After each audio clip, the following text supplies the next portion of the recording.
Voltea al lado izquierdo, suelta el rayo para Mike Williams. Touchdown, Chargers. Rayo del Príncipe Azul para Miguelito. Así se responde la gran oportunidad que le acaba de otorgar la defensiva.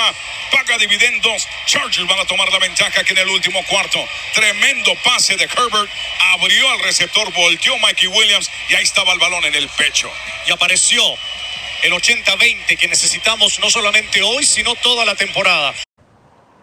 Big shout out to Adrián García Márquez and Francisco Pinto. Big shout out for letting me relive that great game-winning touchdown from Justin Herbert to Mike Williams. Oh, I'm so fired up. You can listen to them for every Charger game on Que Buena, 105.5 or 94.3 FM. And if you're not, we know we got a lot of fans not in the LA area. If you're from Mexico, San Diego, or anywhere else, you can listen to them on Chargers Radio Network. Be sure to tune into them and get fired up like I am, especially after that Week 1 game against the Washington football team. Usually, I'm Dan and Dago, cowboy hat wearing, but not today. I got this nice little fit on or drip, whatever the kids say nowadays. This is what I wore on Sunday for Week 1. I am not Dan and Dago today because I am out. I am Dan and Napa today because the Compas got to escape over there to the nation's capital. I'm not going to let them be the only ones who have fun. Am I right? Am I right, my listeners? It's a great day to be alive. Man, what a great week of NFL football. And don't worry about it. All the madness, you say, will be discussed on Compas on this episode. Like the AFC West going undefeated? Almost unheard of, right? Only the Chiefs usually win. But that's right. My boys also 1-0. Don't want to hear it. Don't get in my face. Don't at me. And one last thing from Dan and Napa today. Don't you dare forget to subscribe on YouTube, turn on the notifications, because they're always bringing that heat, throwing it like Johnny Storm from Fantastic Four. You get on there, just like last week. They had Derwin freaking James. You never know who's going to stop by. Who? You never know who. So let's get to the best damn podcast in the universe. Play the music, Nando! Welcome to Compas on the Beat. I'm Fernando Ramirez, Chargers beat reporter for Sports Illustrated. And with me, as always, is my co-host and tag team partner, Gilbert Manzano, Chargers beat reporter for the OC Register and LA Daily News. What's up, bro? What's up, Fernando? It's nice to see you again, even though you've been stalking me for the past, 72 hours. You were on my plane ride for some reason, coming home from Washington. Bro, why don't you turn around so we can show the people the way we were yeah, treated. I get into my plane and I turn around. And it's Fernando Ramirez behind me in a AC Richmond shirt, I think it was. So I can't shake the guy. He's every Roy can't. I don't want to spoil it, but yeah, it's a good show, Fernando. I was watching on the plane because, as you know, you're right behind me. So, did you get into some kind of database and figure out what my flights are to figure out where I am exactly at all times? No, it was one of those things where, and it's funny because last week Gilbert and I mean, obviously we're at Chargers and like we're discussing, hey, like travel. What time do you leave? What time do we leave? And so I asked him, what time do you leave? And then he's like, 6:01. And I'm like, I was like, so do I. Well, where are you going? Well, I'm going to Atlanta. Well, so am I. And then I asked him, I'm like, okay, this is the defining moment of our relationship. I'm like, what seat are you? He goes 19C. I look down at mine. I'm 20C. So I'm sitting right behind him. It was one of the funniest things, honestly, like, It was fate, bro. It was fate. That's all I can say. I guess, but then I started laughing at you because, we were on the same plane or flight to get to Atlanta, but obviously coming to Los Angeles, or I'm going to Los Angeles, you're going to San Diego. We separated. I'm like, okay, good. I don't get a bunch of Fernando for 5 hours straight. But okay, I wanted on record that I behaved the whole flight over to Atlanta. Actually, yeah, you didn't like nudge me once. It was actually kind of funny, maybe because it was 6 a.m. You're finally on your down part because we got home late from FedEx Field after the Chargers victory.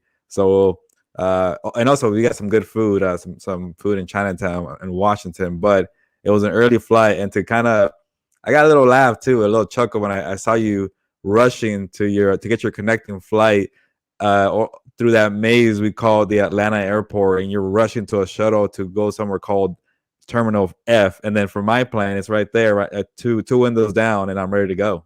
That was some BS. And I remember, so Gil, obviously, like we said, he's in 19, I'm in 20. So as soon as Gilbert takes off and goes, like, get off the plane, I follow him right behind some guys, like, hey, man, can you let us out before? And then he got all mad. I was like, sure, whatever. And then he, like, said something, but I didn't have time to argue with him. I, like, took off running because I needed to get out of there. I mean, honestly, like, we touched down. As soon as we touched down in Atlanta, I got an alert saying boarding now. And I'm like, oh my God. So I take off.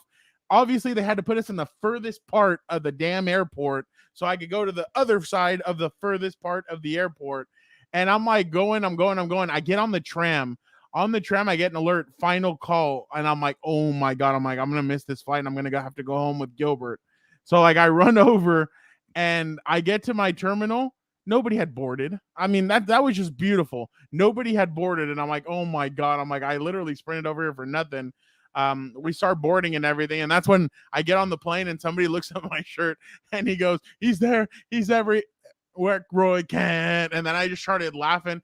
And some lady goes, it's too early. And we just started laughing and we were sitting in together. So it was a lot of fun, honestly, doing that. But yeah, it was an interesting trip to say the least. Who has these crazy ideas in Atlanta to make connecting flights like 30 minutes in between, especially probably one of the biggest airports in the country with a bunch of shuttles, and then the weird sides. And it's weird, and the weird thing that happens when you're rushing, that's when your plane is delayed. That's what I feel like. When it's not delayed is when when you're on time, it's like, okay, we have to wait a little longer. So it's always weird how they set that up.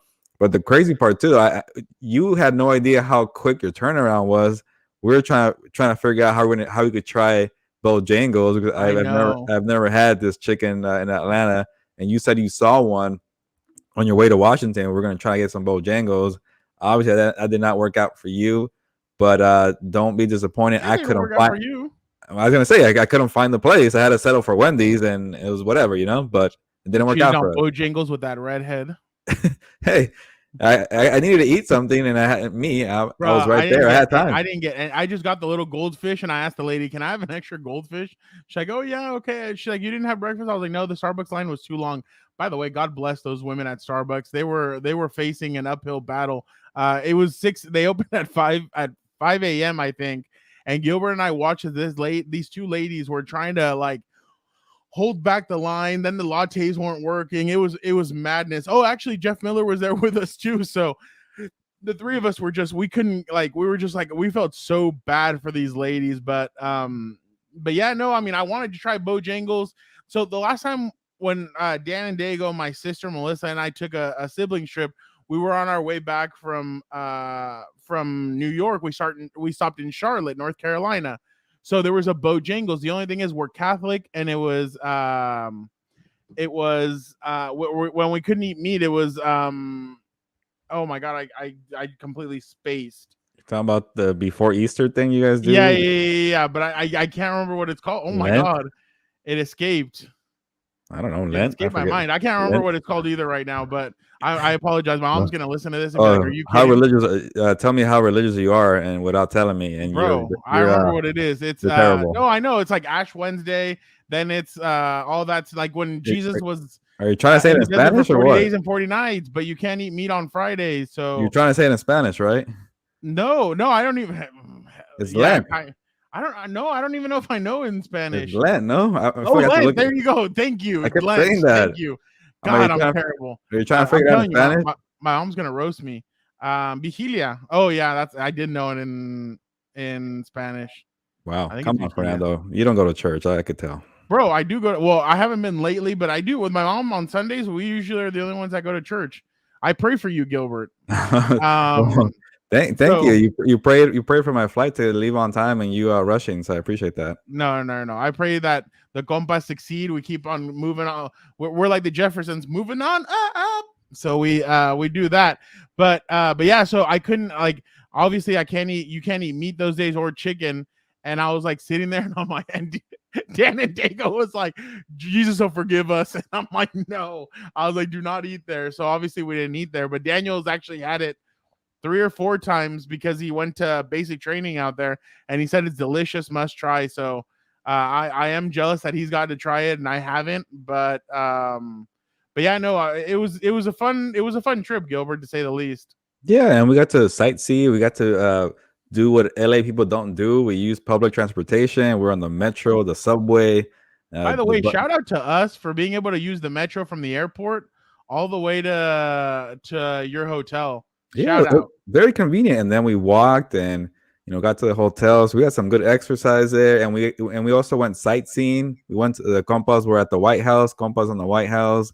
Then we went to go watch the Lincoln Memorial. What's it called? The statue, the Abraham Lincoln on his cave there, which it kind of worked out because we were rushing because we were losing daylight, and it was so much better to see it at night. And there was a lot of people there at the monument, so seeing an honest Abe chilling there, and people were giving me flack because I took a picture of the monument, and there was like this family of 5 taking a picture. Like, get out of my shot! It's not my fault that like, how did I become the weirdo taking a picture of a family? Who was the first person that pointed that out to you? Your brother. Tell him to get off my story. But he wasn't the only one though. People thought I was being the weirdo for taking a picture of a family, taking a picture with the Abraham Lincoln monument. But they were in my shot. I wasn't winning anymore. Get out of there. Then I was taking a couple of pictures of you. While we were chatting, people were telling us to get out the way. So it's aggressive out there, man. People want their own pictures. Yeah. But what did I tell you? What did I tell you? The picture up there was going to be beautiful, and it was. It's a nice picture because you're like you're standing there, you're looking at the Washington Monument, and then the reflection of the Washington Monument on the water. First thing I tell Gilbert when we get there is Forrest, Jenny, and that's when Forrest runs over to Jenny in the little whatever you want to call that water there. I can't remember what it's called right now. That is the third voice. He runs over and they hug each other and everything. You've done 3 impressions already, Fernando. This is like a record for you. And it's 10 minutes. You know, it's funny. I was gonna hit you with the other one. That's the one where she's with that hippie guy, and he's like, "It's just this war, man, that has me all messed up." And then he tells Jenny, like he's talking to Jenny, and then she's like, "Maybe you should go back to back home to Greenbow, Alabama." Forrest Gump, love that movie, great movie.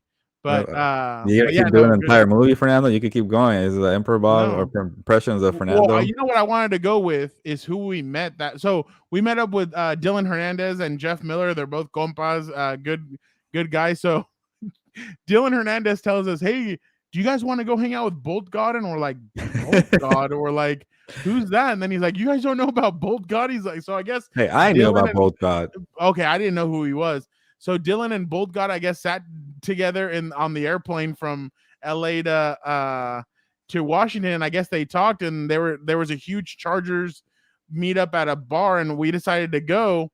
Man, there was a lot of Charger fans at this bar.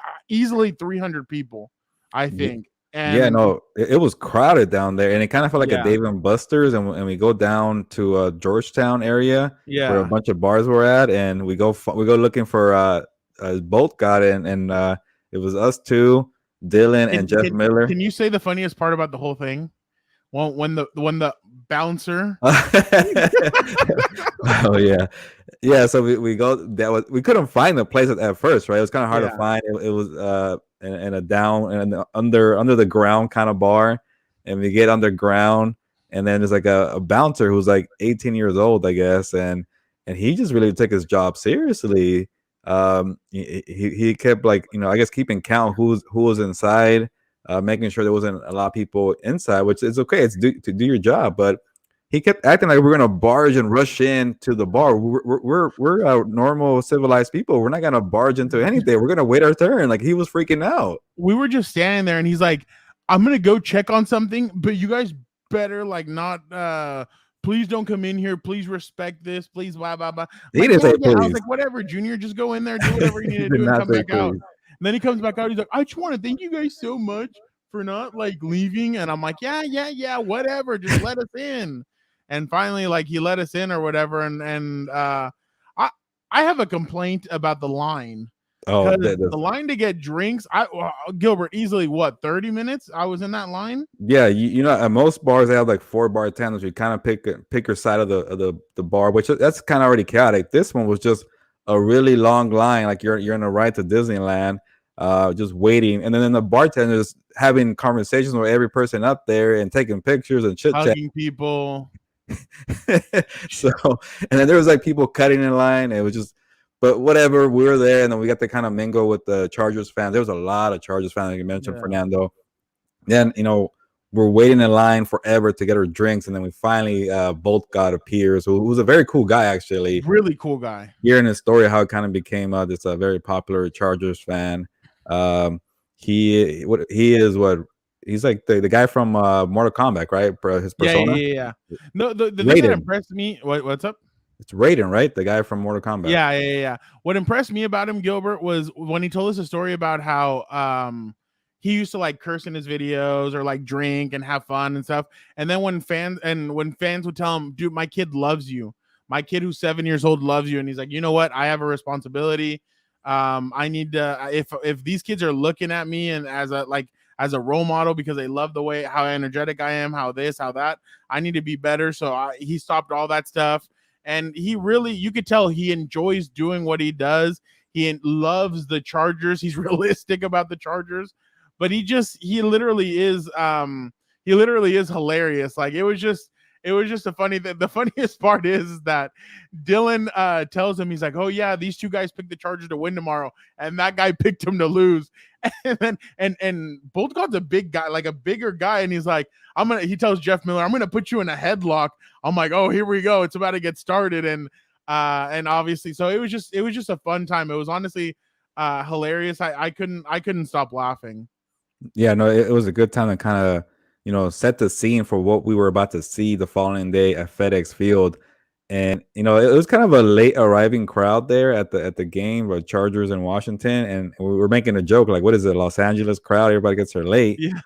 And then like 5 minutes before game time, we look over and half of the, you know, the field, or I guess the stands on one side of the field was covered in powder blue. And I'm like, man, like I feel like every single person, you know, that we saw at the bar, it was, you know, multiply that by 10. They were all taking over that side of the field. So, you know, I know Chargers fans get a lot of flack for fan attendance, but they made their presence felt on that road game. And Derwin James mentioned it. You asked Austin Eckler about it. He mentioned that as well.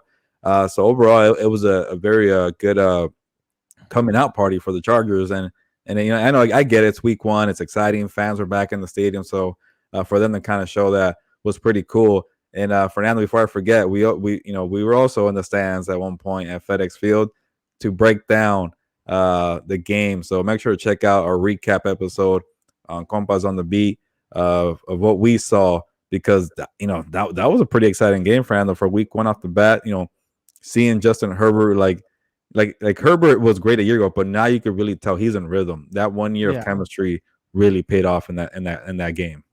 And I mean, it helps when you have guys. Real quick, before I continue with that, shout out to obviously our good friend. She's always all about the Compas. She retweets every episode, everything. We just wanted to shout out. I wanted to shout out Karen. Karen loves sports. She's honestly awesome. She saw me, so like she's sitting down, and I actually messaged her, and I put turn around, and like she had left to go do something, but then she like suddenly ran back. And I looked down, and she's down there, and like right in front of us, her and her husband Eddie, who works at Fox Sports. He's standing there. She's sitting right there, and she's waving. Takes a picture of me and uploads it. And she's honestly awesome. I just wanted to shout them out. They're huge Charger fans. They always try and go to some away games, and obviously they were there in Washington. So it's honestly Karen's sweetheart. She's awesome. So I just wanted to shout her out, but. You can definitely tell, Gilbert, that, I mean, having receivers like Mike Williams and Keenan Allen really help, but man, Justin was really cooking on Sunday, and it wasn't like it was a slow start like they usually have had. Like last year in Cincinnati, you remember the offense it took them a while to kind of get started. This was right off the gate, boom, go up there and score a touchdown, and then you kind of feel what Justin was gonna do, and he just, man, he cooked real quick. Yeah, no, that final drive was really impressive, and like you mentioned, he got cooking, but he got off to a good start. But that the second and third quarters are kind of stagnant, and then that fourth Yeah. quarter, Well, that's where a lot of the drops were coming. Like in the second and third quarter, yeah, that's where guys were, and that's why I asked. And sorry to interrupt you, but that's why I asked Brandon Staley after the game. Did you feel like it took a while for Jared Cook and Justin Herbert to kind of get in rhythm? Because it did take a while. In that first and second quarter, he would throw at Cook, and it was either an incomplete pass that would get batted down, or he would just straight up drop it. So honestly, it was pretty. But then in the second half, they really got it going and they started cooking, and that's really what kind of helped them in the second half was when both guys kind of they had an understanding between each other, and then boom, they got it going. Yeah, but one thing I did notice with the tight ends, they were asking, well, Staley and Lombardi were asking them to block a lot because they're facing a very ferocious defensive line. So you saw Jared Cook blocking, you saw Donald Parham Jr. blocking, you saw Steven Anderson blocking and playing fullback. So all three guys were needed on the line, and that really helped out. Have a complete day for the blocking and let Herbert operate. So maybe he didn't have as many weapons as he normally does, but like we mentioned, Keenan Allen and Mike Williams stepped up like they always do. But then you also got help from KJ Hill, Jalen Guyton. When you don't have your tight ends, able to make plays because they're helping on the line, you need guys to step up. And KJ Hill and Jalen Guyton had some big catches in that game to kind of contribute for that. By the way, somebody got on me on Twitter for saying, don't call it a comeback. They were just down 3 points. They were down 3 points in the fourth quarter. That is a comeback technically. And this team has blown a lot of leads. So it's a comeback. Whoever you were, hope you see this. I'm with you, Gilbert. Honestly, we have to give credit to the running backs too. They were blocking, man. I mean, they were there. They were trying to help also chip block and do whatever they could. But man, shout out to the offensive line of the Chargers. They really rookie Rashawn Slater, all eyes have been on him. He hasn't played a game in a long time. I know he played against 20 snaps against the Rams, but that was pretty impressive to see what he did, the way he kind of was able to clamp down on that defensive line. And then on top of that, they were running. When do you ever see really a team run behind a rookie left tackle? Like they were running behind him. They were in that first drive, especially they were running behind him and he was opening up holes. He was getting guys out of the way. So that offensive line deserves a lot of credit. I mean, even when Storm Norton came in, I know Storm was the guy who was blocking the guy that caused the fumble on Justin Herbert. No, that was not a fumble. That's a forward pass. But hey, now in the NFL, we don't know what's what. But even Storm Norton played well. I mean, he did his thing. He was able to do. He was able to help out the offensive line. Now all eyes are on Brian Bulaga. That was really the only injury of the game. Brian Bulaga, how long is he going to be out? That back issue. So honestly, it was a pretty good game from the Chargers all around. Yeah, and it was good game planning and preparation by the coaching staff. The first time, these coaches got together for a game, Brandon Staley got his first victory as a head coach, and they really showed their preparation in defending that defensive line with their blocking scheme and their situational football. When you're trailing, what do you do? When you're trying to preserve a lead, what do you do? And the crazy thing is that I was curious because there's no way you go into a game with a 4-point lead and you have the ball with 7 minutes to go thinking we're going to kill the clock. Like it doesn't happen in the NFL where you kill seven minutes in the fourth quarter. And I asked Brandon Staley, were you a little surprised about that you got to kill 7 minutes off the clock? And he was like, he didn't say he was, but he was more like, we were actually trying to score. We're trying to be aggressive and push the ball down the field, which is kind of true because we saw early on that Herbert went to Keenan, but there was a penalty there, which kind of maybe helped them kill more time because they were backed up a little bit. But that's another thing. They're not going to sit on a lead. They're not going to play conservative when they have a lead. And that was a weakness of this team the last couple of years. They're going to be aggressive. They're going to push it down the field. And the more touchdowns you score, the better it is for you. And if you have the ball at the end, because we saw in that opener against Tampa and the Dallas Cowboys, whoever has the ball at the end is going to win. And that worked out perfectly for the Chargers. And actually, speaking of perfect, the entire AFC West being 4-0. Yeah, no, definitely. And before we get to that real quick, I know sometimes I like take you on these history lessons because I've been around the organization for Here a we go, while. some San Diego stuff. No. Well, I mean, it honestly. So when North Turner and Marty Schottenheimer were in those successful years of the Chargers, that's what they did at the end of games. They would, and that's what Bill Belichick's done. That's why when people were like, "Oh, he's running up the score," he's running it up because he doesn't want you to come back on them. That's what the Chargers did when they were 4-2. When they were 11-5, when they had those successful years, they would run the score up. They would make sure that they had pulled off. It's really been the back end of the North Turner, the Mike McCoy, and the Anthony Lynn eras where they got really conservative. There was a game I remember with Mike McCoy. I can't remember what year it was. He tried to get Ryan Matthews to run the ball 3 times in a row. All 3 times it went for negative yards, and you're kind of like, dude, you didn't run the clock off because I think in one of those Ryan had gone out of bounds. And you're like, and then in another one, there was a holding call. So that stopped the clock. So it was just a complete crap show. So this is the way you kind of do it. And when you have a quarterback like Justin Herbert, you can do a lot of different things. And you saw the coaching staff had confidence in him. And they said, dude, take us home, win this game. Like, let's get out of here. Let's go back home with this victory. And that's what they did. 3 straight, 4 completions on 3rd down, all of them for, I think it was 17 yards, 20 yards, 19 yards, 20 yards, and then obviously the 9-yarder to Keenan Allen that got a shout out from Lakers superstar LeBron James, who actually, you know what's funny? I actually liked his commentary over the weekend on Twitter. He was just commentating on different games. He's like, boy, that guy Patrick Mahomes is a killer. Then he would switch and be like, oh, these guys are doing this, and I'm like, wow, that's pretty interesting. Maybe LeBron can have his own Peyton Manning and Eli Manning kind of show on Sundays for reviewing the NFL, but I mean, that's just the marketer and me working out here. But yeah, no, definitely a good showing from them. I know I know Gilbert rolls his eyes when I go back to history lessons, but hey, that's how you win football games. That's why Bill Belichick has been so successful in the past with Tom Brady. They would run up the score. They would not let you come back in it. Why? Because they were up 21 points going into the 4th quarter. And unless you're Peyton Manning back in 2000, I think it was 3, where he came back against Tampa 21 down, you ain't gonna do it. You ain't gonna be able to do it. So can we live in the present, Fernando? Let's go to the present, man. You go too backwards for me, man. No, it's not too backwards because that's you learn what's gonna happen in the present / future by learning about the past. If you keep on making the same mistakes, you're due to keep on repeating them. So you're a coach now too. They need to stop that. And it seems like Brandon really has kind of a different handle on this. But can we finally get to the present? Because, well, maybe I'm going a little behind because yesterday, that thriller Monday night game, man, that Raiders game, what they did, Gus Bradley, an old friend, winning that thriller against the Ravens, and for the AFC West to end out 4-0.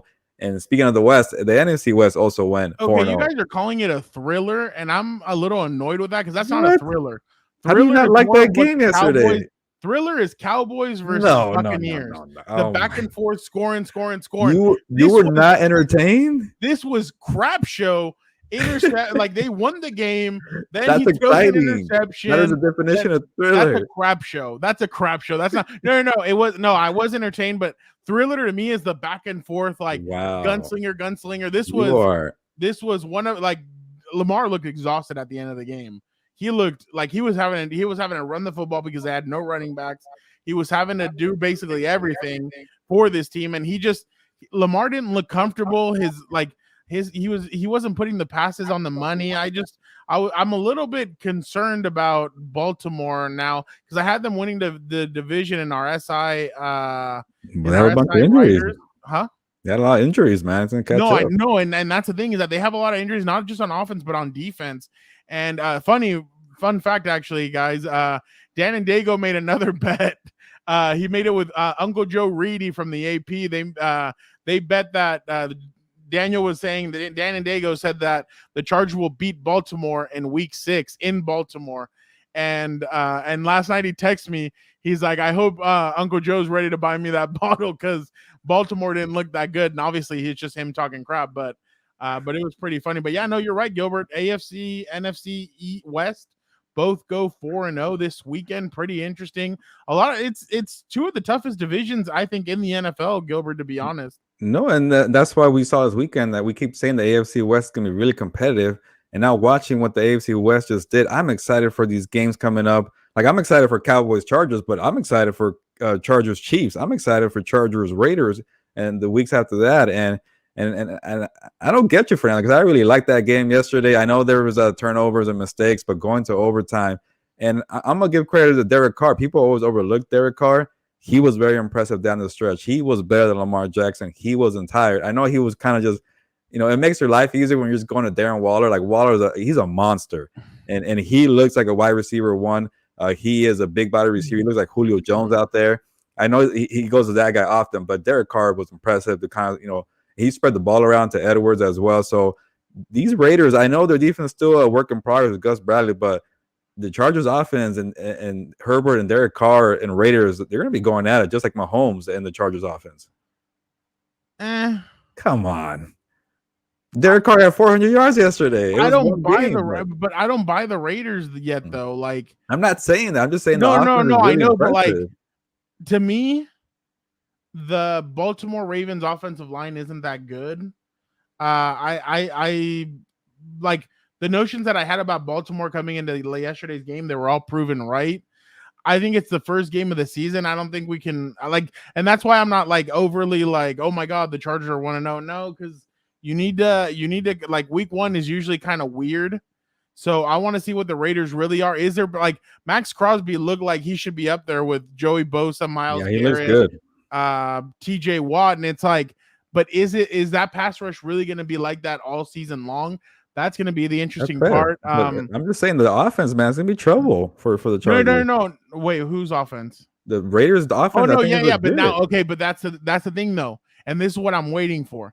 If Derwin covers, and I know we're getting ahead of ourselves. If Derwin's on Darren, I'm excited about that, man. Oh, I know. Yeah. If Derwin's on Darren all game long, now I'm going to be interested to see where Derek Carr goes with the football. Because Edwards, Zay Jones, they had some nice catches, but this is a different secondary. I mean, they've had Marlon Humphrey on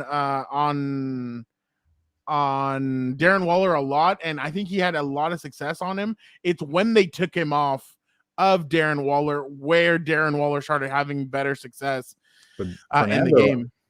I love our guy Derwin James, but you're just assuming that Derwin's going to take away Waller, and I don't think that's going to happen. No, that's not what I'm saying. No. What I'm saying is that if you notice, he had this is what I'm saying. He struggled a little bit more against a high caliber player like Marlon Humphrey.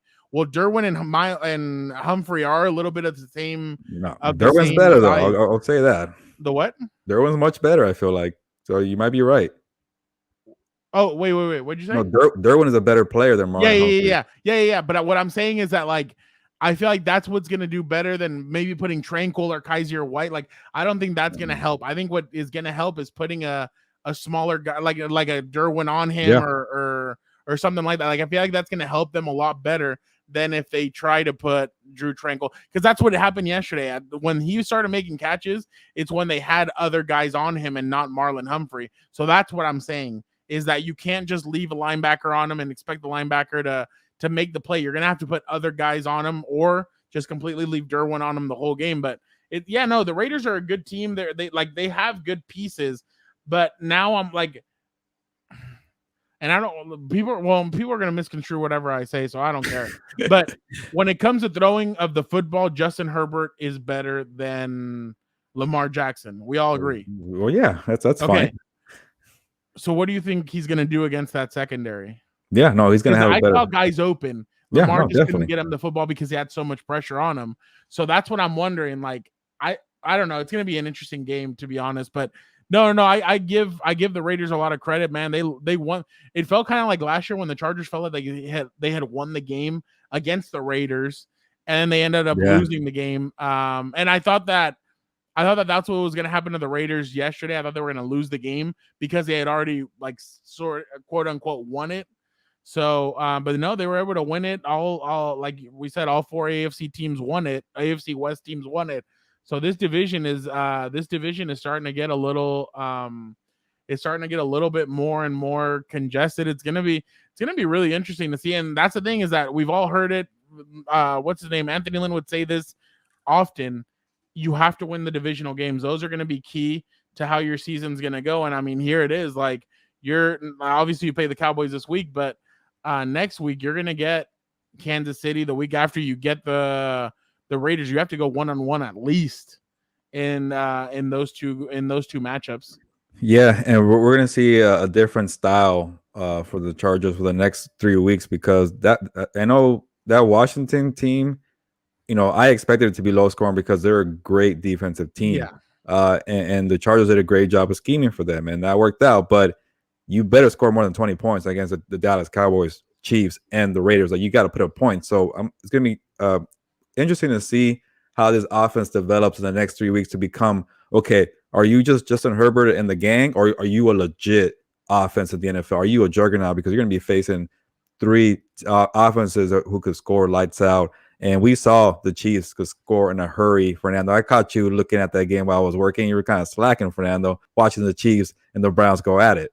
Because the damn Mac told me it was 4:00, and I forgot that my Mac hadn't changed to it was still in San Diego time, so I got completely thrown off. But that and that's going to be the thing too, is that what's funny? I wanted to ask Brandon Staley this yesterday, or when we spoke to him on Monday. I just thought it wasn't the right time, but I wanted to ask him, the mistakes that you made on Sunday, do you feel like they're all correctable by the time you guys play the next game? And because I truly think that they are, but I wanted to hear him kind of break it down. Why did I want to ask him that? Because the mistakes were drops. Like that's what a lot of the stuff was. They were dropping the ball. They weren't doing I don't know. It looked like a regular first week game, like drops, mistakes, bad coverages by certain safeties. So it was just different. So that's what I kind of wanted to ask him. But then I was like, no, you know what? I'll just ask about Nasir Adderley and his injury, because honestly, like we said, the Charge kind of got out of this with only Brian Bulaga being injured. Yeah, and you're gonna need those young guys to step up, like Nas and Kenneth Murray, and even guys like Justin Jones and Jared Taylor, because those offenses that are coming in are gonna be explosive, man. And it feels like they're kind of sum up the AFC West. It still feels like the Chiefs and the rest of the guys. So I'm curious to see how the Chargers do in this Cowboys game to kind of set up that game against the Chiefs, because the Chiefs look like who we thought they were, explosive and could put up 40 points in a hurry. The pesky one could be the Broncos. The Broncos are more similar to the Washington team, where they have a good defense. They might not score like the Raiders and the Chiefs, but the Broncos one also, they're one. Teddy Bridgewater's not going to turn the football over. And yeah, he's mistake free. That's why people were like, why'd they choose him? That's the reason why they chose him, because it's like, okay, he could go out there like on Sunday, put up 260 yards and 2 touchdowns, but he's not going to turn the ball over. Drew Lock will turn the ball over. So that they went with the safer pick, and I don't blame them for going with the safer guy and Teddy Bridgewater. And they have weapons too, man. Actually, when I think about Jared Judy's gonna be out for a while. That hurts them. But they have Cortland Sutton, no fan, a running back committee as well. So they could be a problem too. I forget when they play the Broncos or the Chargers, but the AFC West is a problem. They don't play them until November. It's gonna be a minute for the Broncos, but hopefully for the Chargers, their offense is gonna be rolling by then, and to face that good defense. Yeah, no, definitely. I mean, what do you feel like the Raiders was your biggest surprise of the AFC West over the weekend? I don't know if I call it a biggest surprise, because I had a feeling that offense was going to be good. But I was surprised that other guys stepped up late, when, like you're mentioning, when they were kind of figuring out that you got to stop Darren Waller or put double team on that guy. Guys like Edwards have stepped up, and Hunter Renfrow and Henry Ruggs a third. They don't really jump out as a wide receiver group, but they made enough plays, and that to me, and Derek Carr as well. Like early in the game when Mariota came, I'm like, it's gonna be like a 2-man rotation. Like they don't believe in Derek Carr, and then credit to him, he took it over, man, and he had 400 yards passing. So I guess you could say that was a big surprise. I'm not surprised that Teddy Bridgewater and the Broncos won a low-scoring game. That's what they're gonna do. But overall, maybe just the AFC West going perfect 1-0 was kind of a surprise as well. Biggest takeaway from the NFC West weekend? Well, I didn't get to watch this game too much, but I was kind of a little skeptical about this Stafford Rams offense, and they came out clicking on fire. And maybe my doubts are now more tame, because they lit up a pretty good Bears defense. I know you're shaking your head, but to kind of do that well to start, hey, it's pretty impressive. Yeah, I need to see more of the Rams. Everybody's over here crowning them, and I'm kind of like, I want to wait. I want to wait a little bit. The defense didn't look the same without Brandon Staley there. That's what I noticed. Last year, I don't think they let. Well, who knows? It just felt like it looked different. Obviously, they still have playmakers and Jalen Ramsey, Aaron Donald. That was my takeaway from that game.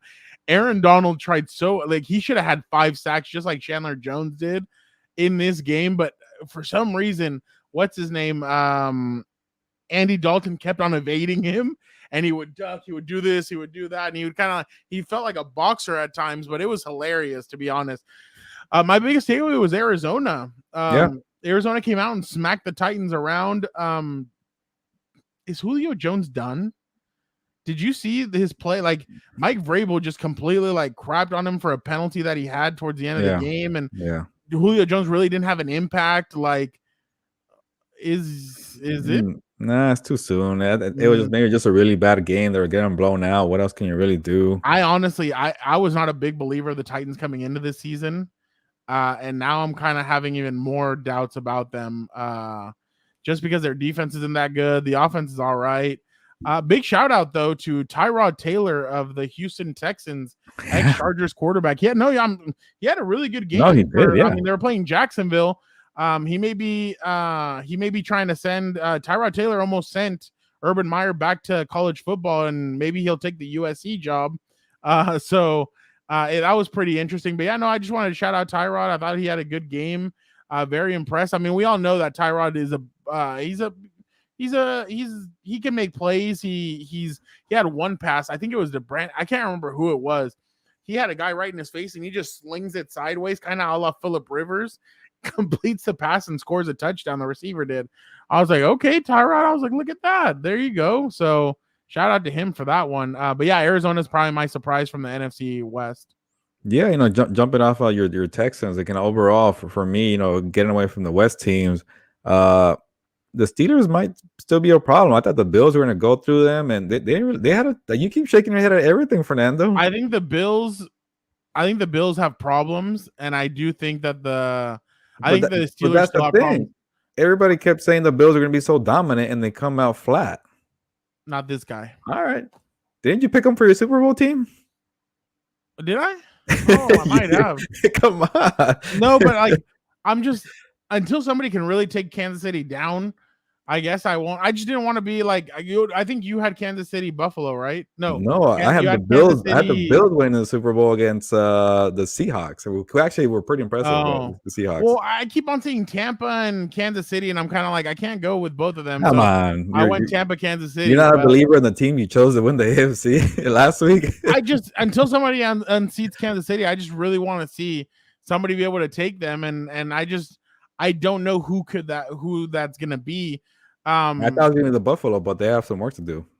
They have a lot of work to do, and their defense is just not where it should be. They had a lead on them. They had a lead on Pittsburgh, and in the second half, Pittsburgh just came out and beat them. But they don't have a pass rush. They don't have some other stuff. So I'm honestly, I mean, I'm not gonna say they should be worried. And no, it's week 1 in Buffalo, but my thing was gonna be more on me surprised about the Steelers to do that to Buffalo, because I still believe in Buffalo. It's just okay, the Steelers team is still going to be around with because I thought Big Ben was old and over the hill, but he has a lot of weapons, and Claypool. He looked a little old at time. I was watching the could it be? But that's the thing, though. Could it be good enough like last year where they were really good? 11-0, and then he flames out. Is that am I going to be that's because their schedule was so favorable last year. And remember, because when he's old, man, and if you're going through December and January, your arm's going to fall apart. So I'm kind of before I jump into the bandwagon, it's going to be the same thing where Big Ben's arm falls apart.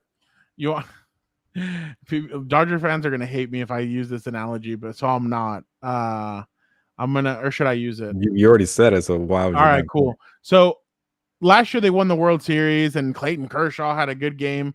But why is it that it took 60-game season for them to win it and Clayton Kershaw to play well? It's because at times he would flame out, and that's what would happen. He flamed out. He would flame out again. He flamed out against the Astro. At times, your arm just can't take it anymore, and that's kind of what happened in Big Ben last year. Big Ben towards the end just couldn't keep it. I sort of thought that that's what was happening to Phillip at in those last few seasons with the Chargers, where his arm just at the end just couldn't he couldn't sling it the way he could during the regular season. So I mean, it just happens to guys, and I feel like it's gonna start. It happened to Big Ben last year, could happen to him this year. So that, I mean, it's just my opinion. I mean, obviously, not everybody. I mean, some people like to believe that they have all the answers. I don't. I just have different takes than people, I guess. But, yeah, speaking of different takes, Fernando, I'm a little surprised you didn't lump in the Lakers on their championship, also a condensed title with no. See, okay, and that's the problem. That wasn't condensed.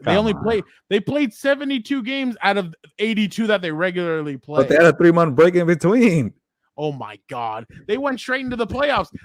The Dodgers literally they went from 182 games to 60. All right, I'm just saying that's a huge drop. You're also a fan of the Lakers, but you're not a fan of the Dodgers. So I'm just saying you kind of chose there. I don't know. Like, the only fan I guess I am of is like Real Madrid, like WWE, and like that's basically it. Like, I don't know. It feels different without Kobe being there. So it's kind of, I don't know. It's just weird. But transition now to what you just talked about wrestling. Yeah, I forgot about that. Well, go ahead, bro. Hey, oh, you want me to set you up? Okay. As the banner says, Fernando, this is your time. You are the wrestling expert. And I've been seeing on social media that AEW is taking it to WWE, taking all their stars, grooming stars. They're putting on a show. So I asked you the question, Fernando, are you jumping on the AEW bandwagon? 3 question marks. I'm starting to get really close.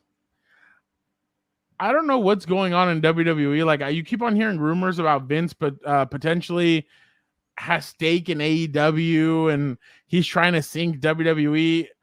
I used to not believe it, but now I'm like asking myself, like, dude, like, you've let Braun Strowman go, you've let all these guys go. You try to sign back CM Punk, but then CM Punk goes to AEW. Daniel Bryan is now there as Bryan Danielson. There's a lot of talent. Rusev is I used to love that too. Rusev Day. I used to love his that name stuff. Now his name is Miro. And him and his wife are very interesting on social media. Very is she on there too now? Is Lana heading over? No, I don't think his wife is good. I think his wife is just modeling right now. I think she still has her no compete clause with WWE. WWE puts a clause on these guys' in these guys' contract. So when you're wrestling for WWE, you're not a WWE employee. You're actually a private contractor in a sense, working for a company, and that's what AEW has done too. So basically, I've just been seeing all this talent that I loved at WWE, and they're trying to head over to AEW. I'm starting to get very, very close. If Bray Wyatt ends up going to AEW, I think I'm going to start watching AEW. And that's the rumor right now, is that he's about to head over to AEW. And then Braun Strowman is supposedly in talks right now with Impact Wrestling about heading there. Impact and AEW have a agreement where they can send wrestlers to both entities. So now I'm kind of like, crap, like I didn't want to head over to AEW because I want to be loyal to WWE. But now I'm really interested in the product at AEW. The only thing I can't stand, though, is CM Punk coming out here every week complaining. He's still moaning and groaning about WWE. I'm like, okay, bro, the first promo, I get it, but then to keep on and like, we get it. You didn't love WWE. Get over it. You're at AEW. He's like, I don't have to be the voice of the voiceless because this place has a voice. Get out of here. Like, I hate good guy CM Punk. I always have. I've always loved the smug CM Punk. I don't know. I've just always liked that CM Punk version better. Obviously, I'm still gonna watch WWE. Like, I still love WWE. I love your tribal chief. I love all that. So I'm definitely gonna still watch it. But I mean, there's just AEW starting to kind of pull me in little by little. And the only thing is, I'm not gonna watch their stupid pay-per-views because I'm not gonna pay $50 for a pay-per-view. When I can watch Peacock pay-per-views for $4.99 a month. So yeah, no, that's the only thing I won't be doing. And you know what I'll say is about this AEW competing and pushing WWE. I know I'm a casual fan. I'm not as hardcore as you, but It just kind of takes me back to my days when I was watching wrestling. I was really into, Stone Cold, The Rock, D-Generation X. But then it's like, what is WCW doing over there? What's NWO doing over there? What's Eddie Guerrero and Rey Mysterio, who started the WCW? What are they doing over there? I want to watch those guys. So it kind of reminds me of those battles of Monday Night Wars between WCW, WWF at the time, and also ECW, like Rob Van Dam. RVD was on there, man. So there, so there's a lot of guys from the hardcore era, ECW, coming over. So maybe having a competition will push your product and improve WWE a little better. So, I know people are not the biggest fans of WWE, and it could be a reason. I don't know about you, Fernando. I know you're loyal to your core, but maybe having this competition could really push the writers and maybe have some better star development over there. Well, yesterday a Monday night. Shout out to Big E, who became WWE champion. He cashed in his money on in the bank on Bobby Lashley. So now the two members of the New Day have now held the championship. It was awesome, bro. Like, he won the championship. He was standing on the turnbuckle. Then he feels somebody grab him, and he looks back, and it's Kofi Kingston, and it's what's his name? Oh my God, I spaced out on his name. Guy. I can't remember his name right now, but and I always talk about him, and I'm like, oh my God, he's actually a really good wrestler. Let's hope he doesn't watch the show this week. But no, but it honestly is Xavier Woods. There you go. So obviously, like, it's just awesome to watch them win and everything. So I was very happy about that. I was very excited about Big E winning. But now, like, WWE needs to get more creative. They have talent. They have Bianca Belair. They have Becky Lynch, Seth Rollins, Roman Reigns, Edge. Like, you have some of these guys, but it's now about developing some of these younger guys and bringing them up from AEW or from NXT and actually having them become good wrestlers. So it's going to be interesting to see kind of how they move along with this dynamic. I just wanted Bobby Lashley with the championship a little bit longer. I thought that I've loved him. I've loved the Almighty, him and MVP together. Like, that's been a lot of fun, but it was Big E's time, and I'm glad he won the championship deservedly so. But yeah, now let's go to something, Gilbert, that you're very passionate about. We're going to talk some Jake Paul. You don't want to do that? Can you real quick, can you believe that what's his name didn't get the tattoo, Tyron Woodley? Oh, I didn't follow up on that. Okay, so he didn't get the tattoo, and now Jake Paul says that they will not be having a rematch, that he wants to go up against Jorge Masvidal, the Spider, oh my God, I can't remember his name. Anderson Silva, or I can't remember the other. Or Thomas Fury, Tyson Fury's half brother. So okay, well, if you think about it, he was gonna make maybe a couple $1 million to fight Jake Paul to make that money back up without getting a tattoo. You got to fight 3 people, and to combine, you get your money back that way. So I guess that makes sense for Tyron Woodley. Okay, so do you think either one of those is a good choice for him to fight Jake Paul? Besides Jake Paul? No. So Jake Paul supposedly is going to fight either Jorge Masvidal. Oh, I think you meant for Tyron Woodley. No. Sorry, my bad. So because he didn't get the tattoo, now there's rumors that Jake Paul's either going to fight Jorge Masvidal, the Fury, his younger brother or his half brother, and then Anderson Silva. Are either of those 3 a good matchup for him? These are atrocious. I don't know why you starting off my boxing segment with this atrocious take here, but I'm tired of Jake Paul fighting MMA guys. Fight a real boxer already. This Fury guy, I guess, but I don't really care for the name because he's not Tyson Fury. But that would be my choice because he's actually a boxer. He's not as well known, so it won't be as exciting. So I think I'm gonna go Masvidal or Silva. But Silva's, an older guy. I know he knocked out Tito Ortiz. We saw that in D.C. for a little bit. But if we're still talking about the circus and Jake Paul, I will go with the Fury half brother guy because it is boxing, but he's not really a name. It's not gonna push the needle. It's not gonna get people excited. Like, I had to look him up after a month ago. So Jorge Masvidal would knock him out. Anderson Silva would knock him out. I don't know. Jorge Masvidal is not even that good either. He's also over the hill. and it's going to be like Tyron Woodley all over again. And I won't really get a sense of Jake Paul as a boxer until I see him fight a boxer. So I would rather go. Now I got you all fired up, and I apologize, but give us the latest non-Jake Paul wise in boxing. Yeah, thank you, non-Jake Paul, because I feel like every time I get a chance to talk boxing on this podcast in the last month, it's been about Jake Paul or Logan Paul, and I am fed up with that. And it's also boxing's fault. There's nothing going on right now. Canelo didn't fight on Mexican Independence Weekend, which is this weekend. We have nothing right now. I'm fed up about that. Like, come on, let's fight on. Let's get a Mexican fighter to fight on this big holiday. He didn't want to.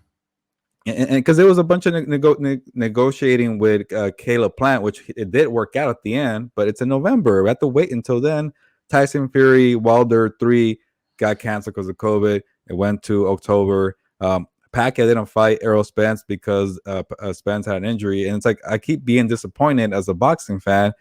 But today I woke up with some good news. Mike Coppinger of ESPN reported that Terrence Crawford and Sean Porter have a fight. There's going to be a fight in November. I'm like, okay, finally a big fight. Like it could be canceled. Something could occur. I've been let down this whole year, but seeing Terrence Crawford, possibly the best welterweight in the world, him and Errol Spence are, 1A and 1B. You decide who's a B, but they're pretty close. But Terrence Crawford might have the best skills as a boxer in the world, and that includes Canelo Alvarez. But he doesn't have the resume. He doesn't have the signature victory. He's like, I'm talking about Jake Paul, fight somebody good. Terrence Crawford, it's time to fight somebody who's a top 5 contender. And Sean Porter is that guy. Sean Porter is a guy who really figures out who's the real deal, because Sean Porter takes you to deep waters. He is a bruiser. He has high cardio. He keeps losing these close fights, but he will test you. He will test your will. And I want to see Sean Porter give it to Terrence Crawford so we could see, is Crawford legit? Fernando, you could hear it in my voice. I am excited. There's finally a real fight. It's going to be in November, but I'm just glad Terrence Crawford finally has a big-time fight, because Sean Porter did that for Errol Spence a couple years ago. I think I was in Miami for that fight. It was Dolphins-Chargers, and I was watching Sean Porter push Errol Spence. Errol Spence won the fight, and I was like, okay, Errol Spence is the real deal. Now Sean Porter's going to do it again. With Terrence Crawford. It kind of sucks for Porter because he's kind of like the gatekeeper to say who's a star, but Porter is a legit fighter who comes to fight, and he's going to push you. Yeah, no, I can tell you're very excited about that now. So now you get Canelo and Plant. No, well, you get Tyson Fury and Wilder in October, then Plant and Canelo, and then November. Terrence Crawford and Sean Porter.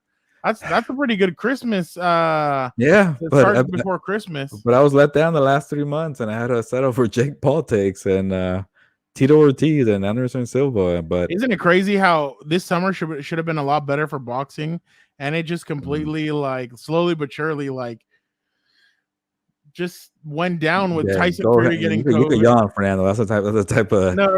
I just boxing with Tyson Fury getting COVID, and then what's his name needed to pull out because of the boxing fight, and it just hasn't been a good couple of months for boxing, to be honest. Yeah, but we got this fight today, so I just wanted to say my piece, and I'm good with that. Speaking of peace, the piece that you and Dan and Dago have made has been pretty cool. I know you guys still take shots here and there at each other, but it's all in good fun, all a bunch of fun. So let's go now to Dan and Dago to see what he has cooking. Whoa. Hold up. Wait a minute. Let me put some Dan and Dago in it. What is this I'm reading? Is this promo correct? What is this? Gilbert all of a sudden has a take on a Marvel movie? What are we doing? He got bored of reality TV, Love is Blind? The one on the island? I don't know what they do, but they're on an island. What's going on? All of a sudden, let's start this debate then. Let's see what he has to say on his fire takes over here. Let's see what happens. And Fernando is bringing the heat with the debate also, because he found a great graphic of the best places to eat after football games all across the country. This is going to be interesting. I always listen, but I'm especially going to be listening closely to Gilberto's movie review. But don't be offended. If he says your favorite Marvel movie is trash, you know right there it's really good. I wouldn't trust that guy's movie reviews to save my life. All right, let's get to una más Take it away. Wow, Gilbert, a lot to look forward to now in Una Mas with you having a take on a Marvel movie. I'm excited for that. But before we get there, we obviously have to talk about it's funny because I remember when we used to go to Dan and Dago's football games and stuff, we would always choose where to go eat after. And usually, I mean, in San Diego, a lot of places are really closed. Like by the time we would go pick him up from his high school and everything, it was about 10 o'clock, so 10:30. So a lot of places were closed, so it'd be like, man, where are we gonna go eat after? So there's this map. Can you see it, Gilbert? There it is. Yeah. Okay. What state has the most iconic spots for post-game foods? So In-N-Out is a popular one here in California. That's Why? obvious. Because Great In-N-Out choice. closes late, huh? Yeah, great choice. Like you mentioned, closes late, Yeah, and I'm not surprised about that one. 100%. Now, I look at some of these other ones. Starbucks, like that's a post-game spot, Gilbert. It's Seattle, Washington. I can see that one, but the one that jumps at me is Cold Stones for Arizona. Who think? I guess you want ice cream after a game. Bro, it's hot over there. I didn't think about that. The one that takes me back though is I can't even see what Hawaii says. Yeah, what is that? Get in there. But the one for me that stands out is it takes me back is the one in Nevada, PT's Pub. When I used to live in Las Vegas, it was like a bar, and it's a pretty cheap bar. Like the drinks were pretty affordable. There was food that was affordable, and there was happy hour all night, like after 9 o'clock. So I used to be at PT's all the time when I was in Vegas. So I could see that one. Oh, Zippy is what I don't know what Zippy is. Where's that? Oh, Hawaii. Whataburger, I can see that for Texas for sure. Okay, now can we like go over to Pennsylvania? What do they got? Look over at there? Pennsylvania on Auntie Anne's. That's like a Wetzel pretzel kind of place. I guess I'm like, man, if after a game, I'm not going to get a pretzel. I want real. Look over here, Bojangles. What state is that? Is that North South Carolina? Oh, not South or whatever. My guy Antonio Flowers always tells me about Bojangles. He's like, bro. Oh, didn't your friend Emmanuel tell us about that too? When I think about it, yeah, Emmanuel told us about it too. He's like, when you guys go to North Carolina or out there, you gotta go to Bojangles. Man, we were so close. Five Guys brings up a good memory from Saturday, huh, Gilbert? Yeah, when I told you no to Five Guys, and because we're gonna see him. Yeah, so we're walking around. We're like, oh, let's go. Like I told him, hey, there's a Five Guys. He's like, nah, let's go find some other place. We keep on walking. There's nothing. So we ended up eating food at Gilbert's hotel. Very good food, by the way, Gilbert. Yeah. Very good burger and fries and everything. Let's see. Does any place have Raising Cane's? I'm kind of surprised that's not. No, and I'm surprised to Chick-fil-A for Georgia. What the hell is Space Aliens? Dude, I was wondering that too. What was that? Taco John's? Ted's. I don't think I would trust a place called Taco John. Wow. Some of these places I'm like, wow. Is that Wyoming with the Taco John? I think so. Blake's Auto Burger. Some of these are Panera, like really? Like some of these are really Culver's. I actually don't mind Panera, but I don't think about that one after. You know what's funny? Panera, I think has good pizza. Yeah, they actually do. Huh, yeah, okay. KFC, Crystal, Checkers, Bumper. But I think healthy. I don't think about after a game you want like a fat burger. Well, but I mean, us as if they're talking about players, no players like fatty shit after games. Like I remember on Panera bread. Well, but look at down here, Gilbert. Popeyes, Bumpers, Checkers, Chick-fil-A, Crystal, KFC, Five Guys, Bojangles, Denny's, Burger King. Denny's open 24 hours. So I can tell why everybody likes that. Oh, Gilbert, if you can tell me why this is funny, Sabaro, if you can tell me why I think this is funny for New York. Yes, I know. The Office, where Michael Scott's like, oh, I'm my favorite pizza place. And is that how you say it, Sabaro? Yeah, Gilbert. Which is at every mall. One. Huh? Do you see it? Oh, can I make it bigger? No. What Dunkin' Donuts. Oh, that must be Massachusetts. Yeah, Subway. Hey, what is the DC area? Can you get into DC? Jerry's. Or no, is it Geno's? I have no idea what that is. Wow. No, that's not DC. That's like West Virginia. Well, yeah, but they were like right there. Yeah, but that more that way, more to your Right here? right. Yeah. So What this is that? one. What is Yeah, that? Jerry's. Oh, I think it said Geno's. Okay. No. Slim Chicken. I wonder what Slim Chickens is. Your brother might move to Georgia with Chick-fil-A. I know Sonic. It's all Oh right. my god, this is Chipotle. pretty. This is pretty in Chipotle, pretty interesting. Great Alaska Pizza. Wow, these are Papa Murphy's. I've never been there. Moxie Java. You know what? We should ask Justin Herbert about Papa Murphy's. Never heard of it. Neither have I. That's a pretty interesting list, to say the least. I mean, that's pretty good. But all right, Gilbert, I want to talk. I haven't watched Shang-Chi,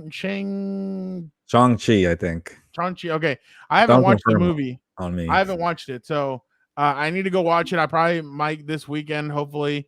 Why should I go watch it? Fernando, I gave you an entire week to watch this movie because know. you are the Marvel guy and you do the avocado movie reviews. I don't even like avocado, so why am I doing a movie review to rate if something's a good avocado? But I watched this movie and I really enjoyed it, and that's why I told you to go watch it because I want to hear your review. But you waited too long, so I'm gonna do it before this movie gets old and we move on to something else. And Shang-Chi, I hopefully got the name right, was probably one of the best movies I've seen all year. Wow. It was good action.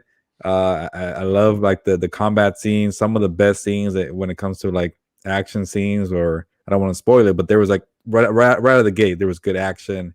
The plot was even good. It was, you know, me being a guy who doesn't watch the Marvel movies, they always make them hard to follow. Like you have to watch this movie and that movie. And you see the connection. Obviously I missed a lot of these connections, but it wasn't hard to follow overall. But the guy playing it, who I should really remember his name, I just follow him on Twitter. I liked him from the show on Netflix. Huh? No, he doesn't. I wish he did. I liked him from the show Kim Convenience on Netflix, which I think is like a show in Toronto or Canadian TV. But Kim's Convenience, where he kind of got started and blew up, and that's a good show. So the actor, I really liked him from that. And he just killed it in his first big movie role as a star. And I know it was a big deal for people of Asian descent to see a star superhero in Marvel, and he just knocked it out the park. And to see the movie succeed and blow up a bunch of numbers over Labor Day weekend was cool to see for him. Like he was just talking trash to people who doubted the movie on social media. So I think overall, perfect weekend for him. And I really highly recommend it. And I give this movie a 90% avocado, fresh avocado. I don't like avocados, but if you're into that thing, spend your money for this movie. I'm gonna go check it out. I will. It's just that I just haven't gone around to it. I need to, especially because I have the AMC pass, so I might as well should go watch it. Just trying to find time to go watch it. Huh? Day off today, no Chargers practice. You could have done it. Yeah, but if I go watch it without Dan and Dago and my little cousin, because now Melissa's at UC Davis, so if I don't wait for Daniel and little Daniel, it's not as much fun to hear those two idiots go at it during movies and stuff. So I was gonna say you could ditch Dan and Dago, but then when you said little Dan is involved, I say wait. Yeah, I know. So I definitely need to take them both with me, but I definitely, you know what, the director is from San Diego, so I saw something about that. I was pretty impressed. I was like, oh wow. I'm like, maybe we can maybe, I don't know, you never know, we can pull some strings, try and get them on the on Compas. You know, you always got to think big. But last thing real quick, Gilbert, did you watch anything interesting on the plane? Well, we keep talking about it, but I finally caught up on Ted Lasso. We're gonna wait on that until the season's over. But I kept watching like old TV shows I like I watched The Office. I watched Curb Your Enthusiasm. I was just cracking up at Larry David, and people were like, what is this guy doing, laughing and seeing some old Jewish white guy on the screen. But Larry David is one of my favorite comedians, so I just watched on old stuff besides catch up on Ted Lasso. Are you no movies though? Are you gonna like ask me, or are we gonna? Well, yeah, I think you told me you were watching a movie or two. No, I watched Agent Carter. So Marvel, going back to Marvel. So I don't know if you remember in Captain America, the love of his life, Peggy Carter. They came out with a show as soon as the Captain America movies came out. They did a show with her, 2 seasons. I just started season 2. I don't know why this show's still not going on. The first season was very, very, very good. You know what's funny is that as soon as they started coming out with shows, I wasn't all about it. Like, I tried watching Agents of S.H.I.E.L.D. I found it very boring. And then, like, That was boring. I check out Agent Carter, and I'm like, because there was 3 episodes on the flight. I'm like, you know what? I haven't watched it. Why not try something new? I watched the first episode on the way over to DC. Boy, was it good. I thought it was really good. Then I watched the next 2 episodes on the way to San Diego, and I was like, wow, okay, no. So last night I like binged the whole first season, and today I'm probably going to binge the second season. So I was very impressed. I actually really liked Agent Carter. I think I recommend it right now. To me, it's an 80%. So I really like it on the avocado rating. So there you go. I got something to rate for you. But I thought it was really good. So I definitely recommend it. If you haven't watched Agent Carter, it's on Disney Plus. I 100% recommend it. Yeah, you said it's only 1 or 2 seasons. It's 2 seasons, and she's a badass. I mean, I liked Peggy Carter when she was on Captain America. Here, she's a complete badass. Like she's 100%. Like I like her character. She's awesome. So I'm 100%. So you're saying it got canceled after 2 seasons? Yeah, because I guess people weren't watching, because people were kind of like, like I think a lot of people felt like I did. Like Agents of S.H.I.E.L.D. was kind of like, and then people didn't really check out Peggy Carter. But now that I watched it, I'm like, oh wow, like this is actually a really good show.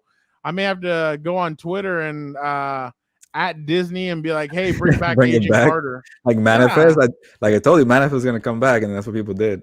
What? Like Manifest, I told you. Manifest. Oh, we didn't talk about Manifest, but we'll leave it for another episode, because I finished it very, very, very fast. So I actually got my dad into it. I think my dad started watching it. So there you go. I think it's an awesome show. Based off of your recommendation, I watched it one day and I got hooked. I hated you for it because I would stay up till 2 or 3 in the morning binging it. So, but it's a very, very good show. Yeah, I know some stuff. That's why I was able to review a movie like Shang-Chi. I really hope I'm saying that right. But I know some stuff, Fernando. No, some of the way you reviewed Harry Potter and some of these other Marvel movies really disappointed me. But the way you reviewed Shang-Chi, I was like, okay, cool. Like that's a good way to review it. But you know what? There's some other ones that I'm like, Jesus. When we go on these more road trips, I'm gonna try to watch some more Harry Potter movies on the plane. That's my time. Oh, there you go. That's my time. Hey, we got Kansas City next week, so all right. You'll definitely have to check it out. But guys, do not forget, we have a podcast to preview the show. We have a very special guest. Gilbert, do you want to surprise them, or do you want to bring that out? What do you think? Let's make it wait, but it would be somebody who knows the Cowboys well, knows football well. So yeah, check out the show. I think we're going to try to push it a little earlier this week, Thursday evening, so get a jump on the preview, because it's a big matchup. Chargers and the Cowboys. We got you covered. Yeah, no, definitely. I don't know if you saw Gilbert yesterday. Magic Johnson tweeted about the Chargers. I think he might be there on Sunday. Yeah, I've seen a lot of celebrities for that game, huh? Yeah, no, could we see LeBron James at the game? He's a Cowboys fan. He likes Keenan Allen. You guys need to follow us on Instagram. We're gonna put some stuff up there from the game. We're gonna try and see what celebrities we can see who maybe we can talk to. You never know with the Compas. We're full of surprises, but the preview show we will have for you. Then, of course, don't forget, post game, your Compas react to the game. We'll probably do it again in the stands, kick our feet up, and just have a cool conversation. But thank you so much again for rocking with us. You guys are lucky. You guys get Compas on the week 3 times a week now. Plus, you guys following us on Twitter, reading our stories. His are at the OrangeCountyRegister.com, Gilbert. Yeah, and mine are at si.com/Chargers. What'd you say? And the Los Angeles Daily News. I got a bunch of websites, or just follow me on Twitter, and I'll post all my stories there as well at GMonsanto24. Appreciate that plug, Chief. So I'm at Real F Ramirez. So definitely, again, guys, thank you so much for rocking with us.